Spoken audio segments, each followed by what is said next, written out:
Okay, so picture this. I'm standing at my parents' 40th anniversary party, dressed to the nines, feeling like a ghost in my own life, while my brother is being hailed as the family's only successful child. The applause is deafening, and I just kind of melt inside. But here's the thing: that night lit a fire. A plan started forming, a quiet, delicious little revenge I couldn't wait to pull off. Trust me, you won't want to miss this. The room was spinning, or maybe it was just the sudden rush of blood leaving my head. I remember gripping the stem of my champagne flute so hard I thought the crystal might actually snap in my hand, sending shards of glass into my palm. And honestly, that physical pain would have been preferable to the hollow ache spreading through my chest. It was my parents' 40th wedding anniversary, a milestone most people celebrate with warmth and nostalgia, but not tonight. Tonight, I felt invisible, totally, crushingly invisible. The venue was breathtaking, if you like that kind of over-the-top, excessive luxury. Chandeliers dripping with faux diamonds reflected light in fractured, shimmering patterns across the grand ballroom. And I'd pay the deposit quietly, anonymously, a secret effort that meant nothing to anyone but me. The room was full of extended family, friends, neighbors, people I didn't even know by name, all gathered to celebrate my parents' life together. And there I was, standing near the head table, a ghost among revelers, wearing a dress that probably cost more than my father's entire wardrobe. It wasn't arrogance, it was expectation. My own presence was like a quiet insistence that I existed, but nobody saw it. I'd been battling a migraine all day. Not the kind you can shake off with a pill and a nap, but the kind that starts at the base of your skull and claws its way forward behind your eyes until every light, every sound, every breath is amplified into a low-grade torment. I almost skipped the event entirely. My company, a logistics firm that I had grown from a small operation into a business with international reach, was in the middle of a critical software migration. I hadn't slept more than 4 hours a night for the past month. My brain was fried, my body a taut string of exhaustion. But I came anyway. I showed up because I am the daughter who shows up. I am Amelia. I am the one who's always been there, even when nobody noticed. The room fell into a tense hush when my father, Robert, tapped his spoon against his glass. The ding-ding cut through the murmur like a scalpel.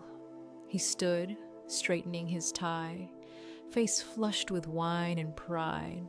My mother, Linda, sat beside him, beaming as if I wasn't even in the room. She reserved that look for men in the family.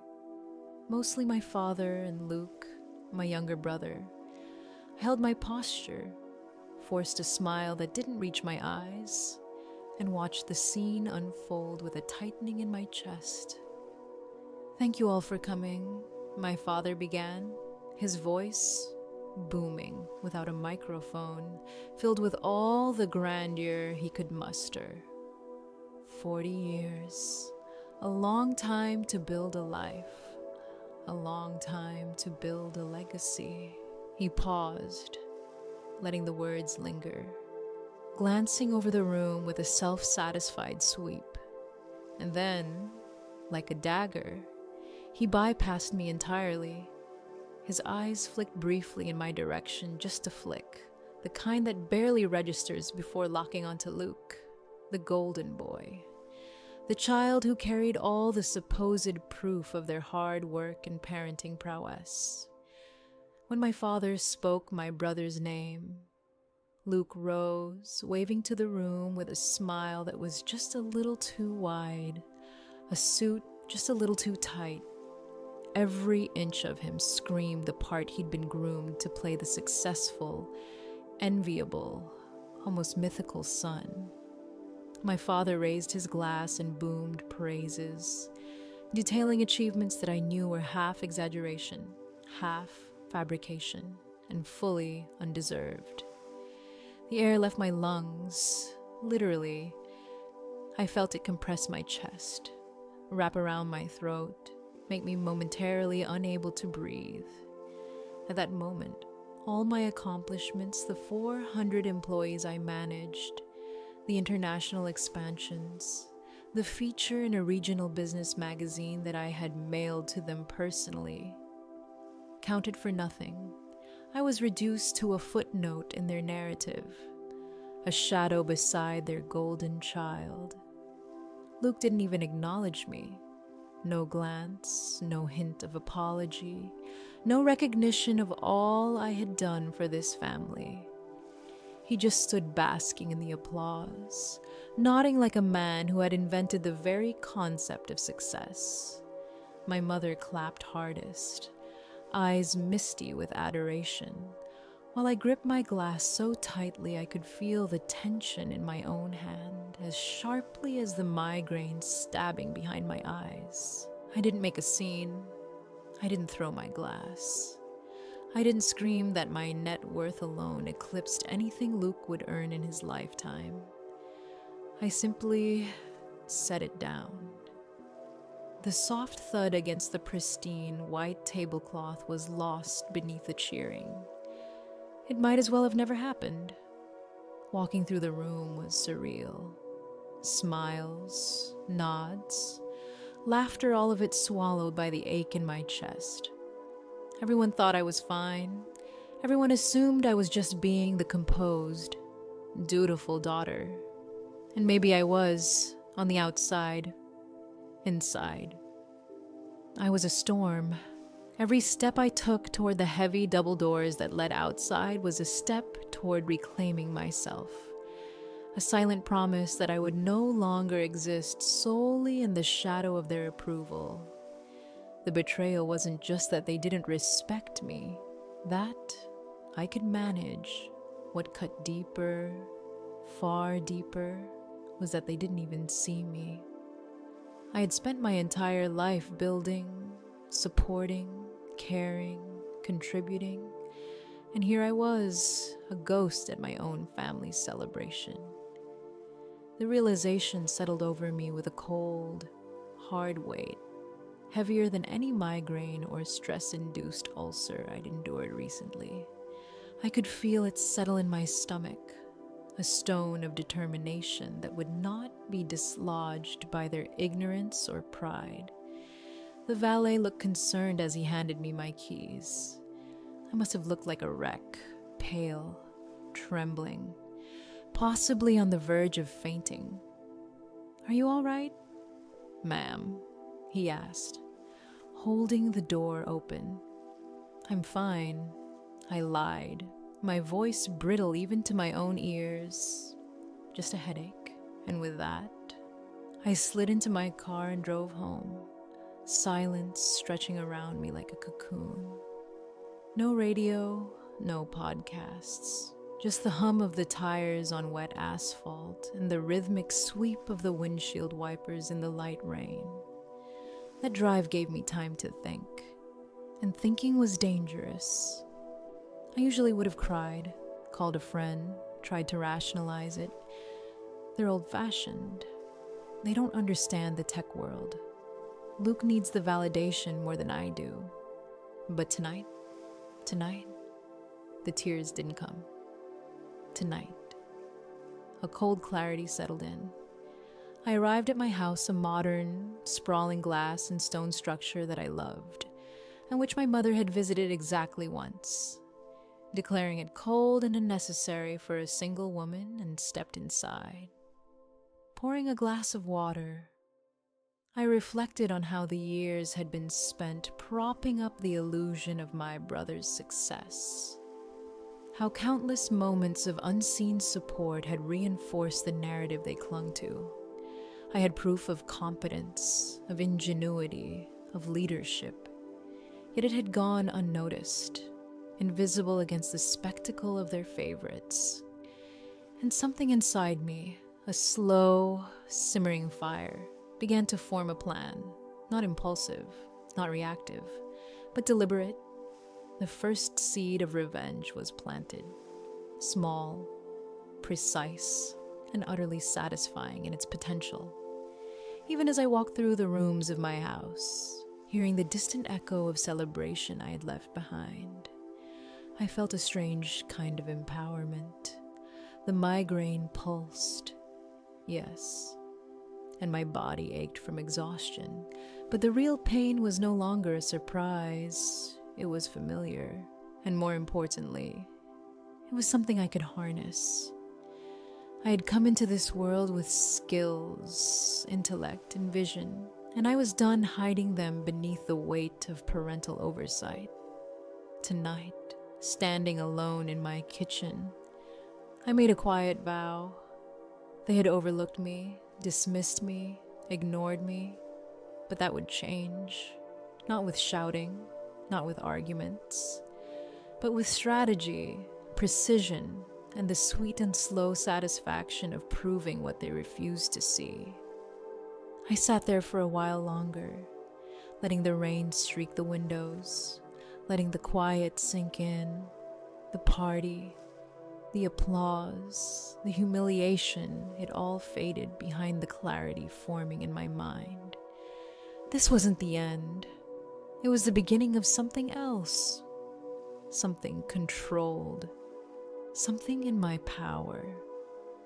And while my parents clinked glasses and cheered for a version of success they preferred, I was already planning the next move, already imagining the look on their faces when they finally saw what true accomplishment really looked like. Not the hollow veneer they worshipped, but substance, command, and quiet triumph. Tonight, I wasn't just Amelia. I was calculating. I was in control. And that, I realized, was infinitely more satisfying than any public recognition they could ever offer. I slid into the driver's seat, the leather cool beneath my fingers, and exhaled slowly, trying to shake off the pressure still clinging to my shoulders from the party.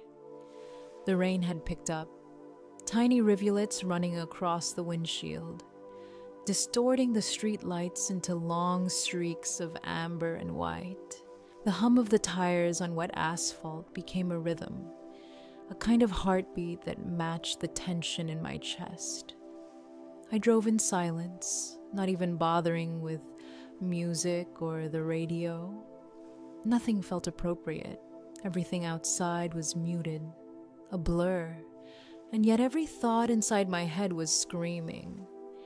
I couldn't stop replaying the scene, the applause for Luke, the way my parents' eyes lit up for him, the way I had become invisible in a room full of people who were supposed to care. Every accomplishment I had, the company I had built from scratch, the clients I had signed, the employees I led meant nothing in the narrative my parents had chosen. Luke was the golden child, the success story, and somehow I was just the background noise, the invisible daughter, the one who did all the heavy lifting while they clapped for someone else. The irony wasn't lost on me, though I wasn't powerless. Far from it. And that thought slowly started to calm the edge of my anger. I'd spent years propelling Luke forward, catching him when he stumbled, covering for his mistakes all silently, all without recognition. And yet, here I was, fully capable, fully in control, and yet I had let myself be unseen. But no longer. I felt a clarity settle in, sharp and cold, like the edge of a blade. The humiliation had lit a fire, and that fire was now being redirected into focus, into strategy. By the time I pulled into my driveway, the rain had slowed to a drizzle. I sat for a moment in the car, listening to the wipers swish rhythmically across the windshield, letting the quiet sink in, my home, my sanctuary, waited. A space I had built for myself, full of light, modern lines, and glass walls that reflected the world outside but kept it at a distance. I'd spent countless hours designing it not just to be beautiful, but to be functional, to be a place where I could think, plan, and act without interference. This was mine. My parents had barely been here, dismissing it as cold and unnecessary. But here, in the stillness, it was perfect. I stepped inside and went straight to my office. The city skyline stretched beyond the windows, a reminder of what I had built, of the world I controlled. My employees were in place, running operations that relied on my decisions, my strategy, my leadership. And for a moment, I allowed myself to breathe. Here, I was seen. Here.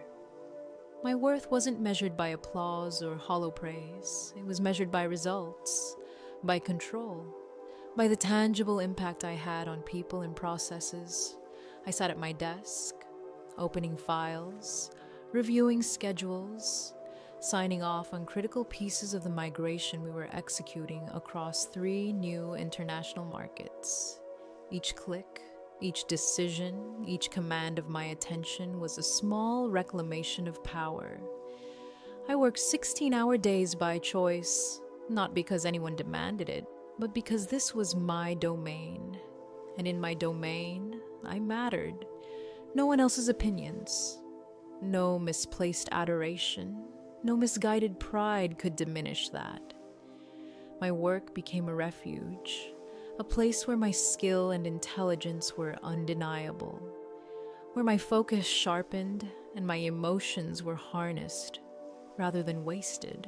The disconnect with my family deepened as I immersed myself in the tasks at hand. I stopped returning their calls on Sundays.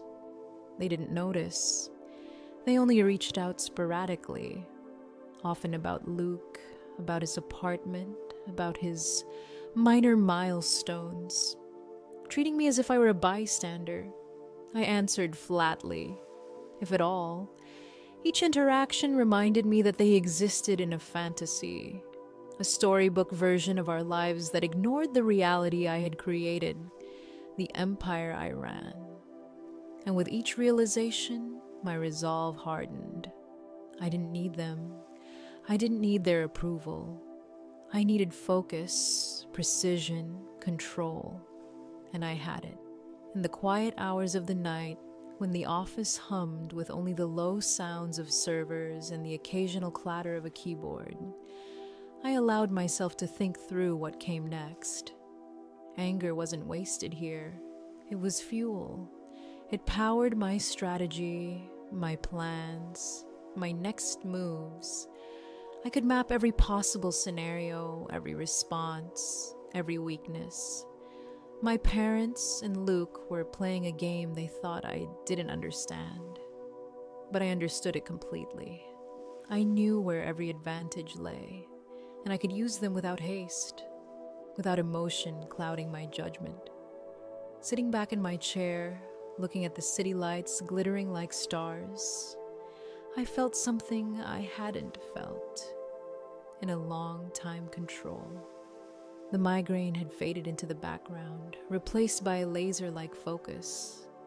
Every slight, every overlooked achievement, every unacknowledged effort had led me here, to a place where my power was absolute in the areas that truly mattered. I wasn't seeking revenge in a hasty, petty sense. I was preparing, calculating, ensuring that when the time came, my moves would be precise, unassailable, and utterly satisfying. The hours slipped by. Outside, the city moved on, oblivious.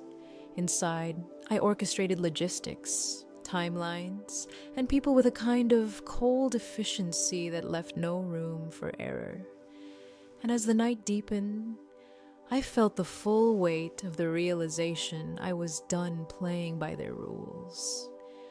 I would no longer be the invisible daughter, the background character in their story. I had built my own empire, earned every inch of control, and the clarity that came with that power allowed me to see the path forward. Their ignorance was no longer a threat, it was an opportunity. And I was ready. A few weeks after the anniversary, I found myself at a charity luncheon for local business owners.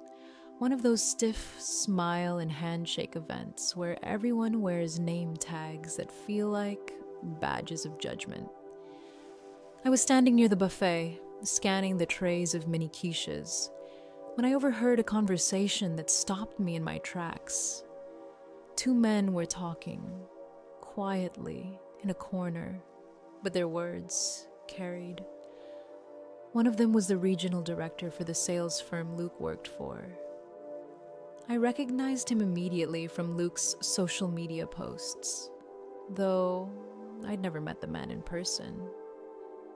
The words they exchanged were almost casual, but I felt a chill down my spine. Had to let him go, the director said, shaking his head. Nice kid, plenty of charm, but he couldn't close a door, let alone a deal. And the expense reports, a nightmare. We're still auditing the last quarter. I froze, hovering over the tray as if the quiches might shield me from reality. Who was it? The other man asked. Luke, the director replied, almost matter-of-factly. Luke, last name. Shame. My heart pounded in a rhythm that matched the panic I felt creeping up my chest. Fired. Luke had been fired. And yet, on social media, he was still painting the perfect picture lunches at upscale restaurants. Captions about grinding, updates about strategic operations. Every post a careful illusion designed to make our parents believe he was thriving, climbing the corporate ladder like the golden child he was supposed to be. My parents were commenting, praising, oblivious to the truth he had hidden. Vanessa, of course, had played her part flawlessly every photo, every story, feeding the narrative that their son was a success they wanted to celebrate. I quietly slipped away, my mind racing, fired for incompetence, yet the world, or at least my parents, believed he was excelling. And here's the thing, this was gold, absolute gold, because I knew the truth.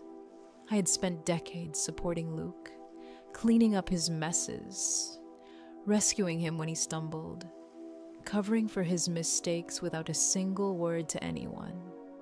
High school essays, proofread by me. College DUI at 2 a.m. I drove the 2 hours, paid the bail with my own savings. All while letting our parents believe some innocent story about a lost wallet. I had spent years propping him up, and yet tonight, the weight of that past gave me leverage. He had depended on me for decades. Now, the power dynamic had shifted. It wasn't just about Luke, though.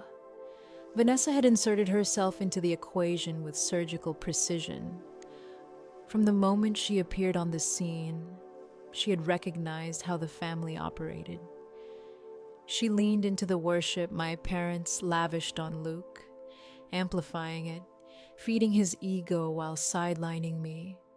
Every birthday I was skipped, every remark about my single status, every subtle exclusion was calculated. Vanessa had mastered the art of turning perception into power, and she did it by keeping Luke in the spotlight, no matter how hollow his achievements were. But the irony of it all was delicious. Luke had been fired, yet Vanessa had no idea. He was maintaining the illusion for her, for my parents, for anyone who might still value the golden child fantasy. He had no cash flow, no job, and likely no plan beyond keeping up appearances.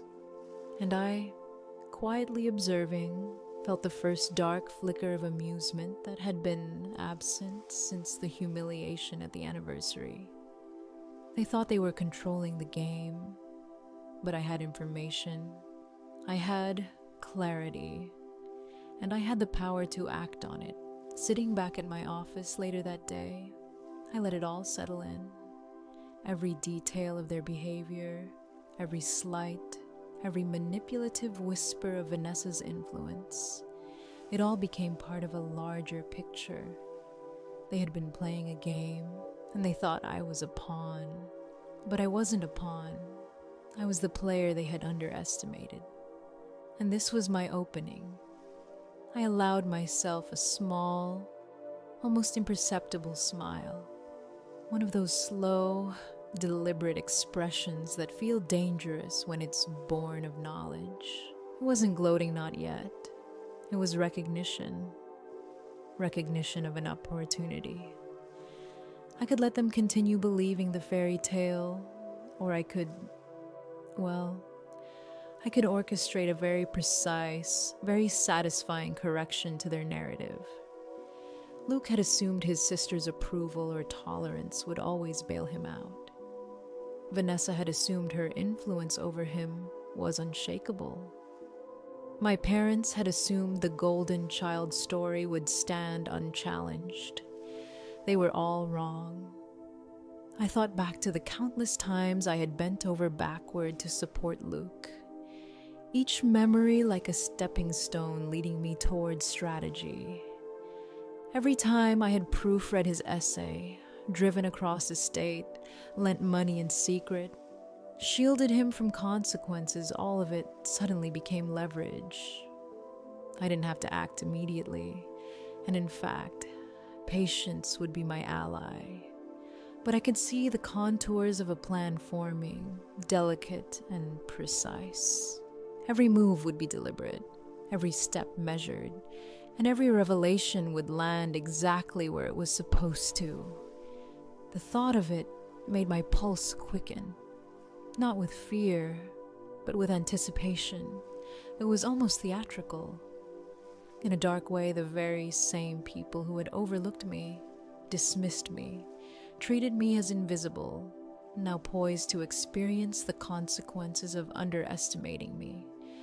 Not recklessly, not with rage, but with calculated precision. Every detail mattered: the timing, the appearance, the documentation, the way information would land. I could almost see it, like a chessboard in my mind. Each piece positioned perfectly for maximum effect. I revisited moments from earlier in the year. The subtle manipulations and orchestrations by Vanessa.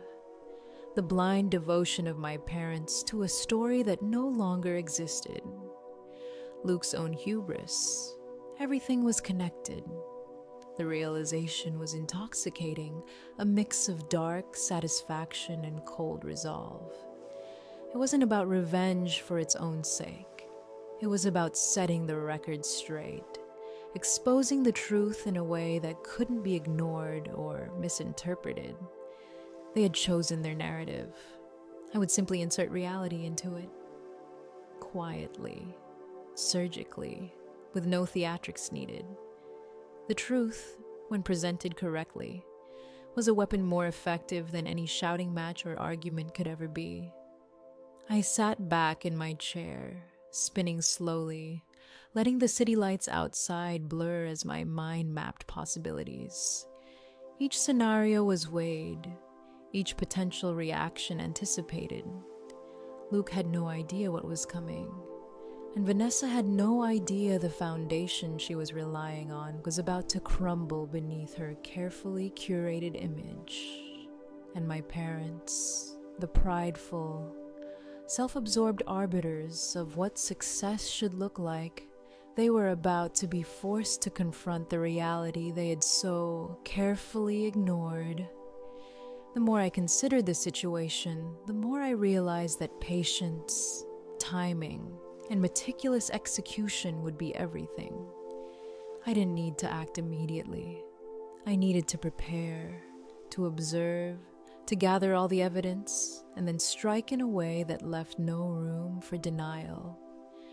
I'd spent 30 years in this family's orbit, often bending, often accommodating, often invisible, but that chapter was over. The information I now held, the knowledge of Luke's failure, the illusion he was maintaining, the manipulations of Vanessa, the willful blindness of my parents, it was mine to wield. And wield it I would, not impulsively, not vindictively, but with precision. The game had shifted, and I was ready to move the pieces. A few months after that realization, I finally got my chance. Luke showed up at my office unannounced. My executive assistant buzzed me Amelia. "There's a Mr. Luke here to see you. He doesn't have an appointment, but says it's an emergency." I straightened my blazer, adjusted the framed photo on my desk, the one of my team on the day we launched our flagship software, and nodded. I'd been expecting this call in theory, but I hadn't anticipated the man himself showing up. When he walked in, I barely recognized him. His suit was wrinkled, eyes bloodshot, and that confident golden boy shine gone, completely gone. He looked like a man who hadn't slept in weeks, like someone who'd been drowning and finally surfaced, gasping for air. "Hey, sis," he said, attempting a smile that faltered immediately. "Nice office, bigger than I thought." I gestured to the chair opposite me without standing. "Hello? Luke? To what do I owe the pleasure?" He sank into the seat, fidgeting with his cufflinks, glancing around the room like it might devour him whole. Floor-to-ceiling windows, sleek, modern art, the hum of serious business happening just outside. For the first time, I saw genuine fear flicker in his eyes. "I need a favor," he whispered. "I'm listening," I said, leaning back, my tone casual but precise. I'm in between opportunities right now," he stammered, the corporate lingo that Vanessa had probably coached him on slipping out in nervous bursts. "Just a temporary transition, but cash flow is a little tight. Vanessa, she has expectations. Wedding deposits are due, and the rent. I need a job. Amelia, just for a bit until I land the next big director role. I know you have this company. Can you find a spot for me? Sales, management, anything?" I studied him, letting the weight of his desperation sink in. I thought about every slight, every dismissal, every moment he had stood in my shadow, basking in unearned applause. And then I smiled, slowly, a smile that carried authority and the faintest hint of dark amusement. "Well, Luke," I said, drawing out the syllables. "We did have a sudden vacancy this morning." I slid a folder across the desk. "Immediate start. Full benefits." He slumped, relief washing over him in visible waves. "Oh, thank God." "Thank you. AIM, I knew I could count on you." VP of Sales Regional Manager, I let my voice drop an octave. Cool. Commanding. No. Those positions are filled by qualified professionals. Luke's brow furrowed. "Wait." When I tapped the folder, the position is on the facilities maintenance team. Specifically, sanitation. Take it or leave it. He stared at the word sanitation as if it had been written in an alien language, color draining from his face until he was a pale, sweaty shade of gray. "This is a joke, right?" His laugh sounded like a choke. "You're pranking me." Some kind of hazing for the new VP. I didn't smile. I didn't blink. No joke. "Luke, this is the only vacancy I have. Hours 6 p.m. to 2 a.m. Responsibilities include cleaning the main lobby, the break rooms, and yes, The executive washroom's on the top floor. It pays $22 an hour. Generous for the industry standard, but I'm willing to bump it up because family. Luke's hands shot up, almost pleading. I can't be a janitor. Amelia, I'm a sales professional. I have a brand. What will Vanessa say? Mom, Dad, entirely up to you, I said calmly. You can tell them the truth that you lost your job and your sister is helping you get back on your feet, or you can tell them nothing. But I need an answer. Now. My head of facilities is ready to post this listing online in 10 minutes.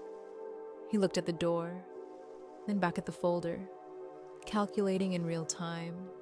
The lease on the Riverside apartment, the BMW payments, the engagement ring deposits. He was trapped, and he knew it. I leaned back, letting the silence do some of the work. Finally, he whispered, defeated. I'll take it. But his eyes were wide with panic. But you can't tell them. Mom will have a heart attack. Vanessa, I won't volunteer the information, I said carefully.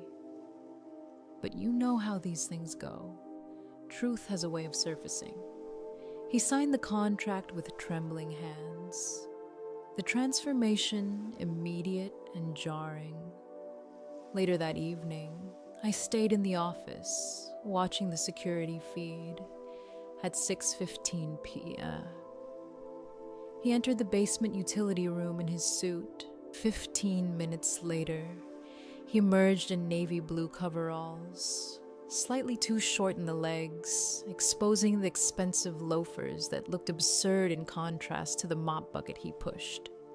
Misery, terror, and disbelief painted his face in equal measures.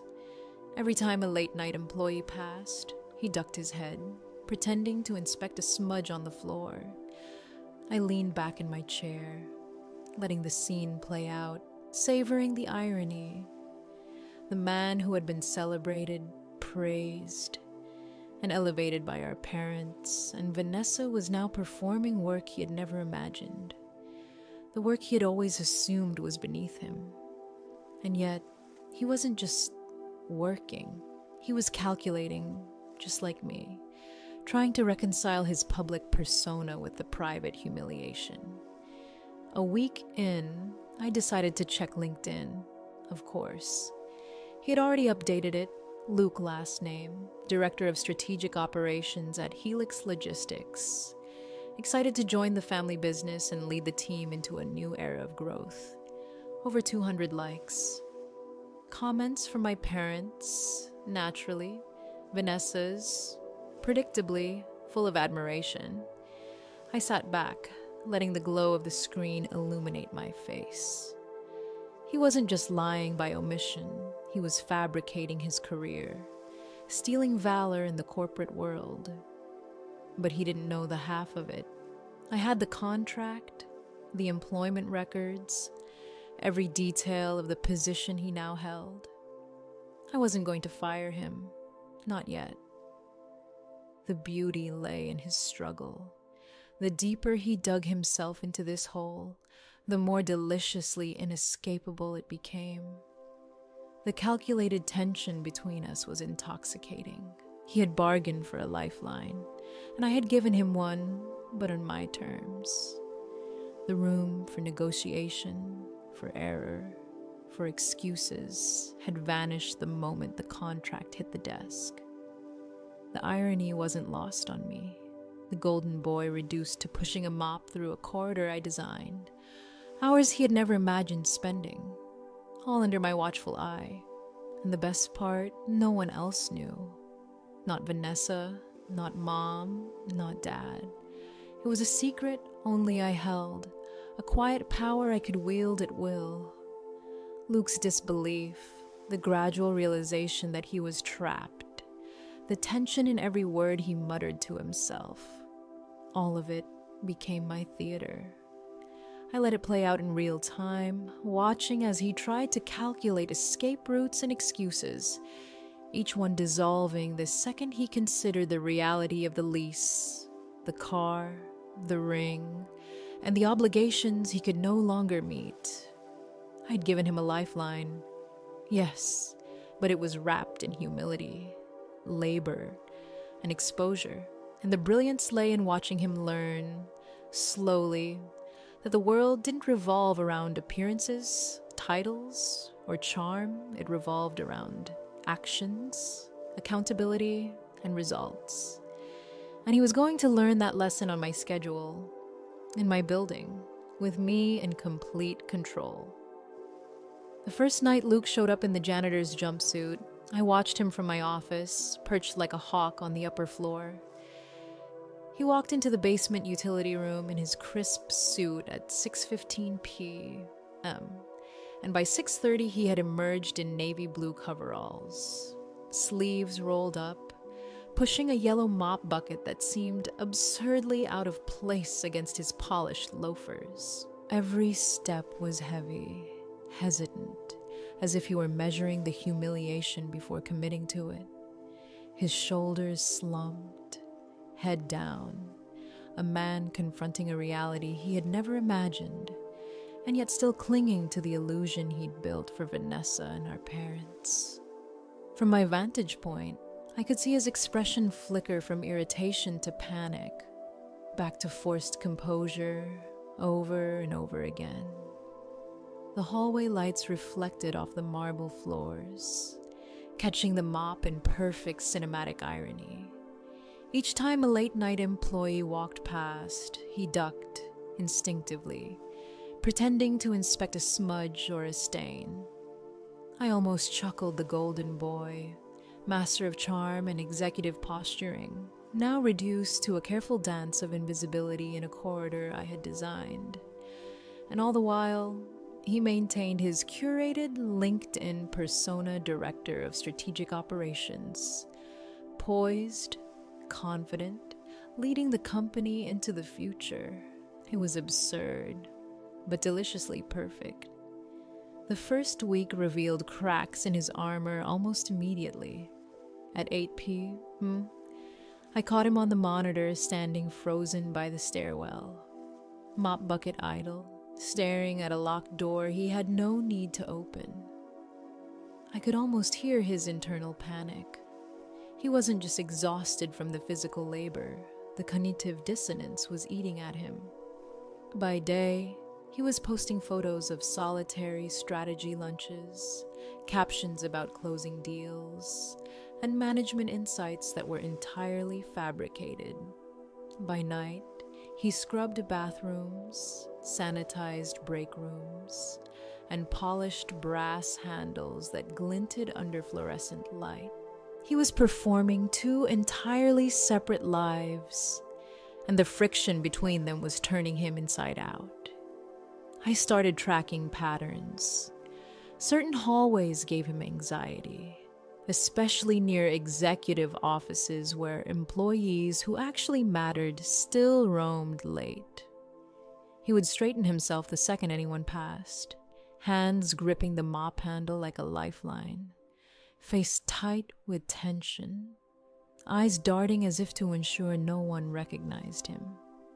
And sometimes, when he thought no one was watching, he would mutter under his breath complaints, calculations, tiny excuses like a man rehearsing his next escape from the inevitable collapse of his carefully constructed world.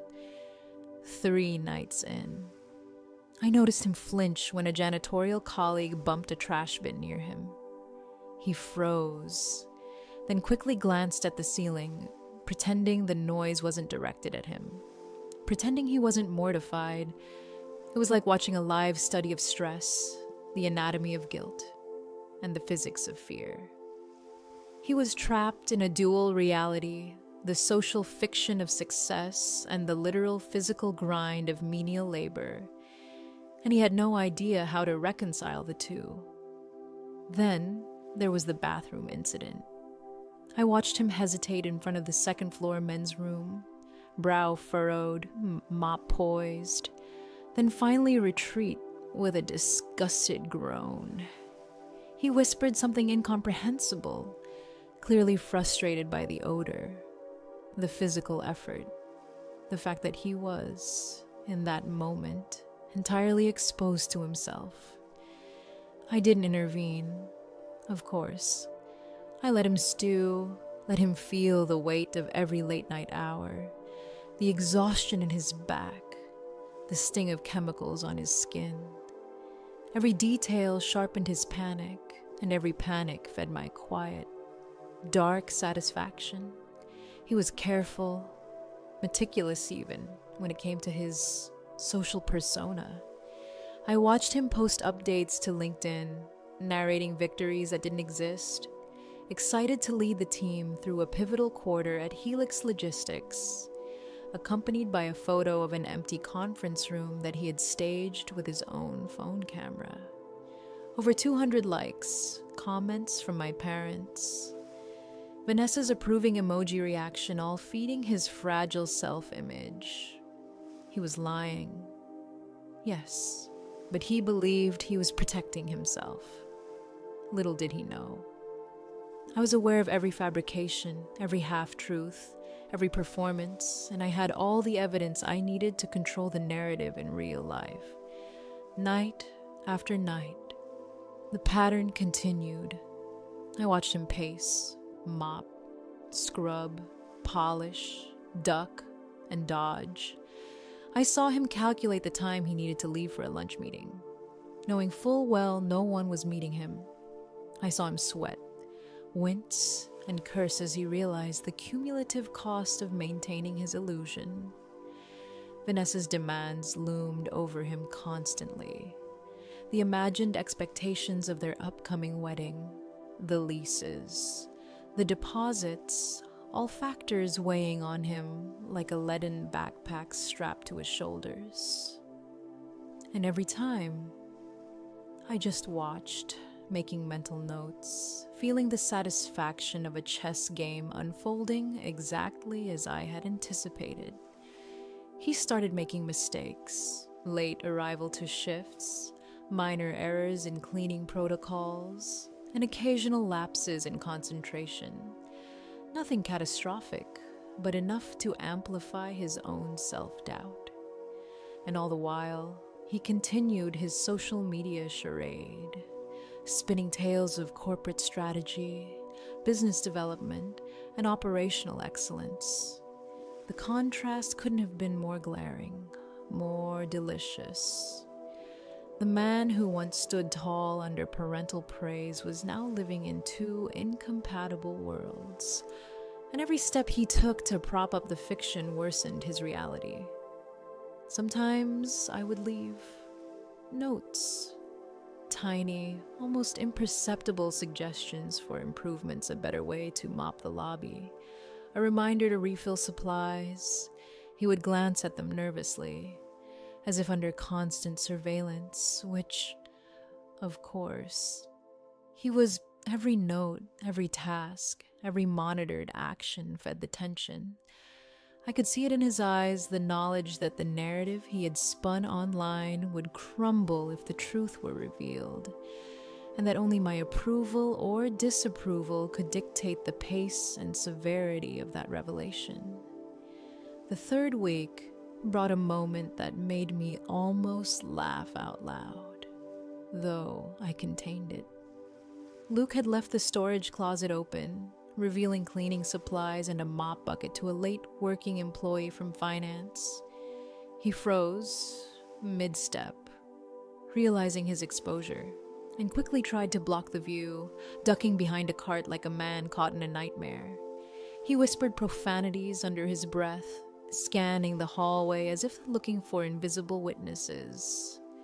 I leaned back in my chair, eyes narrowing in satisfaction. Every step he took, every panic, every misstep reinforced the lesson he had refused to learn. Appearances can't replace competence. By the end of the month, I could see it clearly. His posture slumped permanently, his energy sapped by the physicality of the work, by the psychological gymnastics of maintaining a fake executive life. His face, once so smug and confident, had hardened into lines of tension and panic, and I, in the calm of my office, watched it all unfold. The golden child had been reduced to sweat, soap, and sanitized floors, while his curated image floated above like a balloon tethered by thin strings. And all the while, I kept control, not by yelling, not by coercion, but by information, observation, and timing. The knowledge that I had, both his reality and his fabricated persona in hand, and that I could reveal one or the other at any moment, became a kind of intoxicating power. Every error he made, every flinch, every panic-induced glance toward the ceiling, every whispered self-reproach fed the narrative I was building, a narrative where he would have to reconcile truth and perception, work and pretense, reality and fabrication on my schedule. With my guidance and entirely at my discretion, it was fascinating, darkly amusing, and incredibly satisfying. Luke had assumed that charm, manipulation, and half-truths could protect him forever. He was learning, nightly, with every mop and every careful social media post, that the world didn't bend for illusion. And I was there, quietly orchestrating it all, letting the tension mount, watching his panic blossom, and savoring the slow, inevitable unraveling of a narrative built on lies. The day of the dinner, I arrived 5 minutes late, deliberately, letting the moment stretch, letting anticipation settle like dust in the air. The house smelled of roast beef and expensive perfume, the scent of celebration that hadn't been earned. My crimson dress hugged me like armor, a stark contrast to the beige and pastel tones my mother adored in her decor. I stepped into the dining room, and immediately, the symbolism of my seat choice registered in my mind opposite the head of the table, far from my father, directly across from the golden boy, Luke, and Vanessa, his predatory shadow. Aunt Carol sat eagerly across from him, eyes darting around, hungry for news, as if she'd been waiting for this very moment. My father, Robert, already holding a glass of scotch, boomed. There she is, the silent partner. Come in, Amelia, come sit. We're just hearing about Luke's new corner office.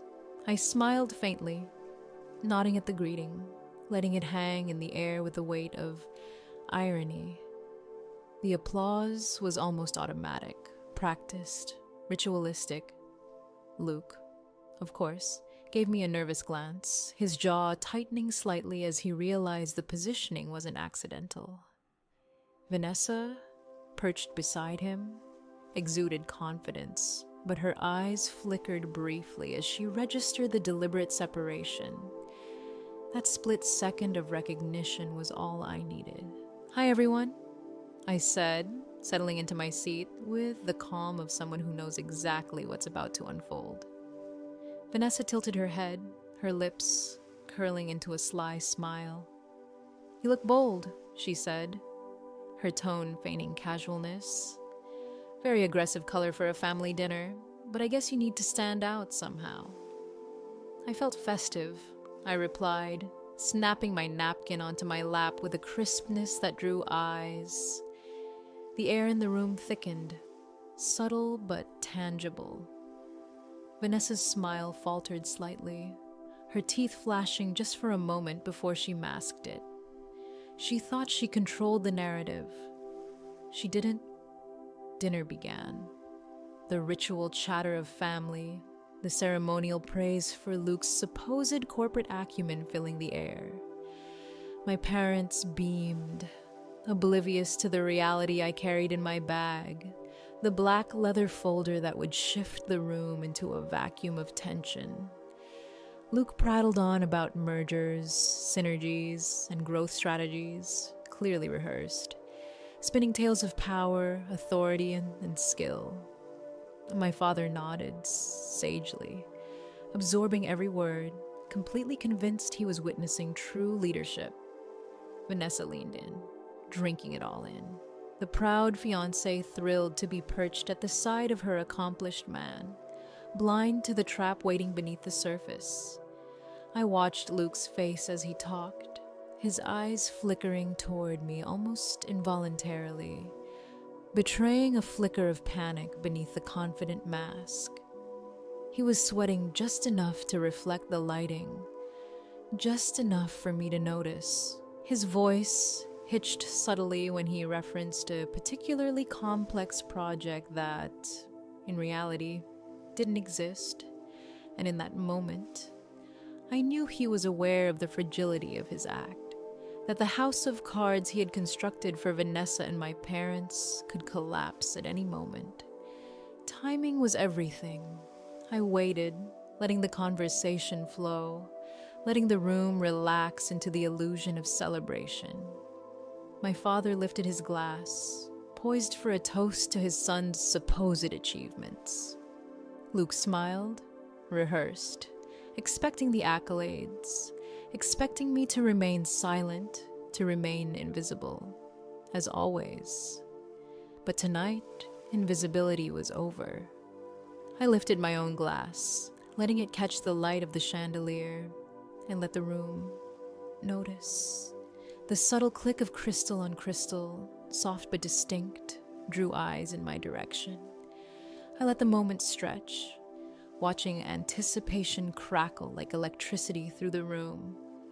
Actually, I began, my voice calm but carrying a clarity that silenced conversation. I do have a question. I turned my gaze directly to Luke, locking eyes with him. The smile on his face faltered immediately. The beads of sweat on his temple caught the chandelier's fractured light. How is he enjoying cleaning the executive bathrooms, I asked, enunciating each word deliberately. The silence that followed wasn't just quiet, it was a vacuum. It sucked the air from the room, leaving only the echo of disbelief. My mother blinked, confused, her hands frozen on the serving platter. Vanessa's mouth dropped slightly, a brief, sharp inhale betraying her shock. Luke's body froze, the color draining further from his face. Eyes wide in panic, what my mother whispered, unable to process the words. The executive bathrooms, I repeated, pointing subtly at the north stall, the marble counters she had been unaware of, the ones I knew he had cleaned meticulously. I noticed on Tuesday the north stall was out of paper towels. Did you get around to restocking that, Luke? Or were you too busy restructuring the sales team? Vanessa's laugh was sharp, incredulous, a sound that sliced through the tension. What is she talking about? Amelia. You've had too much wine. That's not funny. I haven't had a drop, I replied, sliding the folder across the table. The black leather spun perfectly, coming to a stop directly in front of my father. The effect was precise, deliberate. The room held its collective breath. Open it, I said, letting the words hang, calm, neutral, and lethal in their simplicity. My father's hand shook as he opened the folder. The first page revealed a photo from the security feed Luke in the navy blue janitor's jumpsuit, pushing a yellow mop bucket past the reception desk at 11 p. His posture, the absurd contrast of polished shoes and sanitation work, every detail captured like a frame from a carefully constructed scene of poetic justice. His jaw slackened. He couldn't process it immediately. Keep reading, I instructed softly, my eyes never leaving his face.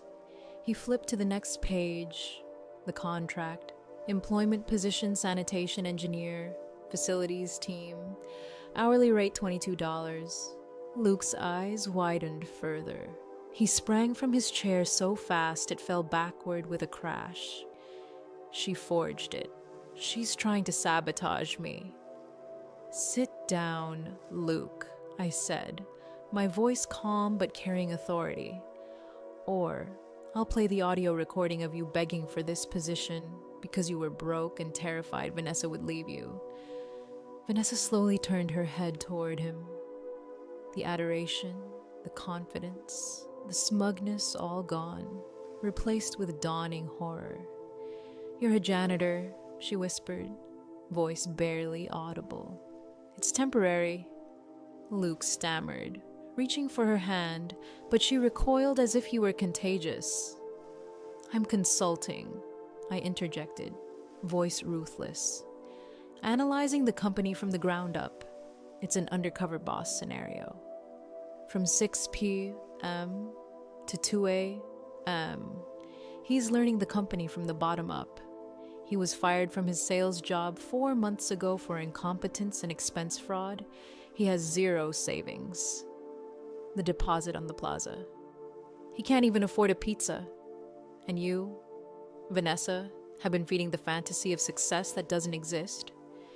Vanessa's eyes shifted to the contract in the photo, then to Luke. Her face hardened, the mask of composure cracking. You told me you were a director, she hissed. You told me you were buying the house in Oakwood. You let me tell my mother we were merging our families. We can still... Luke started, but she cut him off. You are a liar, and you are broke. She grabbed her purse and walked out, leaving a ringing silence in her wake. The room absorbed the impact like a shock wave. My mother wept into her napkin. Aunt Carol gaped at the photo of the mop bucket. My father looked old. All the bluster and arrogance drained.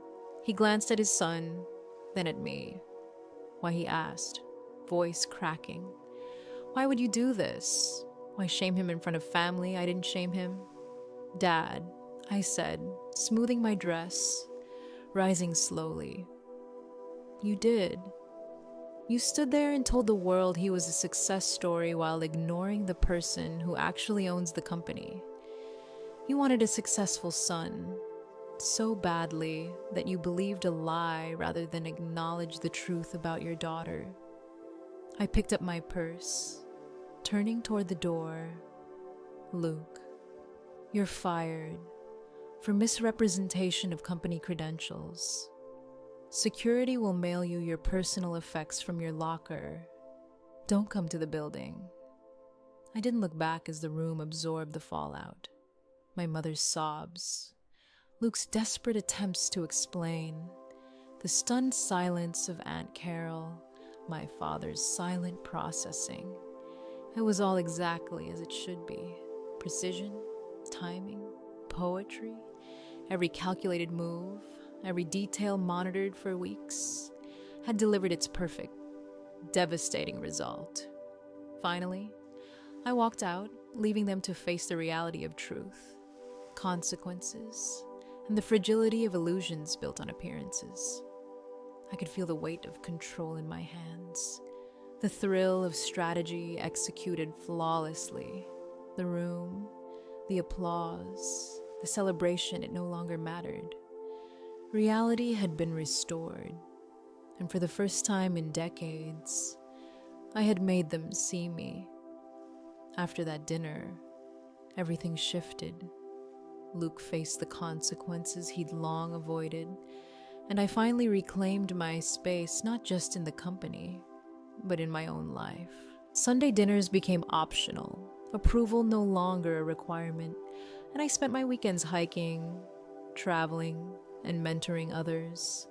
I built my own table, set my own rules, and realized success wasn't about titles or praise. It was about control, clarity, and freedom. Have you ever had to redefine your own success? Share your thoughts in the comments.